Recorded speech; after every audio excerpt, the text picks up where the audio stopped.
I denne videoen skal vi vise dermale suturer. Dype dermale suturer er fint å bruke i vev der man ønsker å senke spenningen på sårkantene før man lukker det med hudsuturer over. Disse suturene går ut på å samle sårkanten i dypet, dermed må man bruke en resorberbar sutur. I denne videoen illustrerer vi først med en ikke-resorberbar sutur på modell, og bruker resorberbar på ekte vev senere. Ved dype dermale suturer syr man en sirkel i dypet for å samle sårkanten. Begynn med å løfte opp sårkanten med den kirurgiske pinsetten. Stikk nålen med nålholderen i et forehand-grep inn i dypet. Følg krumningen på nålen og før den ut på toppen i nærheten av sårkanten. Støtt gjerne nålen med pinsetten mens du bytter grep og fester den i nålholderen igjen. Nå skal vi gå inn i huden overfladisk, men ikke gjennom epidermis. Vi ønsker å treffe huden med 90 grader, og da kan det lønne seg å ta nålholderen ut av det vanlige grepet, snu den rundt og holde rundt skaftet.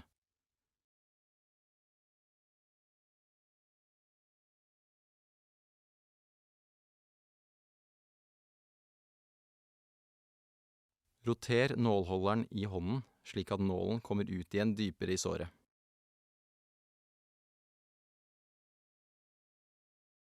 Dra tråden gjennom, og pass på at begge trådendene er på samme side av løkken.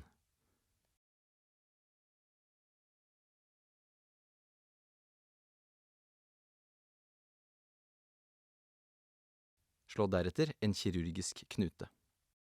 Nålholderen legges mellom trådene. Slå tråden 2 ganger rundt nålholderen mot den korte tråden. Stram først i lengden av såret, deretter parallelt. Så legger vi igjen nålholderen mellom, slår ett slag mot den korte og strammer ved at hendene krysser. Vi slår ett slag til og klipper trådene helt korte.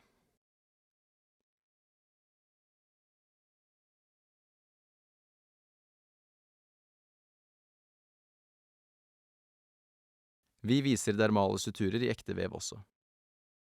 Her bruker vi 4.0 Novosyn absorberbar sutur. Her ser vi et sår med stor spenning, hvor det kan være fint å legge noen dermale suturer før man lukker det med enkeltstående suturer over. Vi løfter sårkanten, fører nålen inn i dypet og ut på toppen ved sårkanten.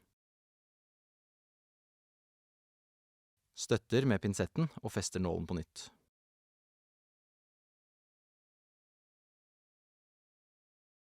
Deretter skal vi gå fra overfladisk og ned i dypet på andre siden. Vi bytter grep på nålholderen og snur den for å treffe sårkanten med 90 grader. Løft opp sårkanten, gå inn nærme sårkanten og roterer nålholderen i hånda slik at nålen kommer ut i dypet.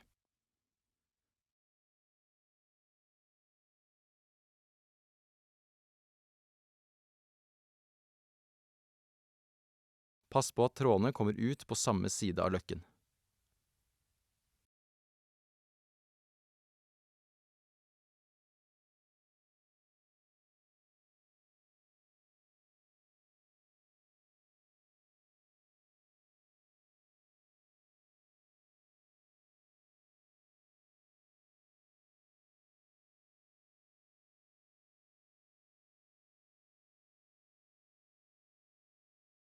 Slå en kirurgisk knute. Første slag med 2 løkker.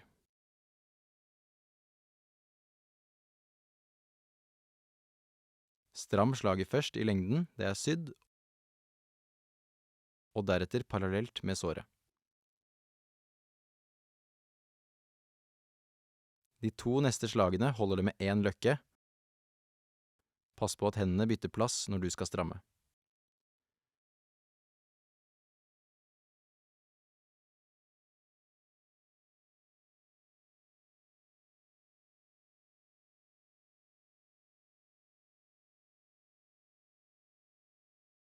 Knuten klippes kort.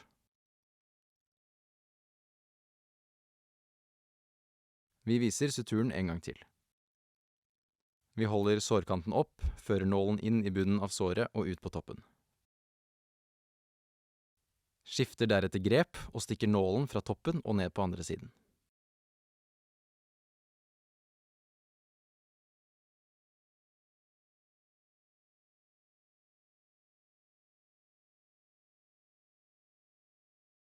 fester suturen med en kirurgisk knute. Her ser vi at sårkantene adapterer fint, og det vil være lett å lukke videre med enkeltstående suturer.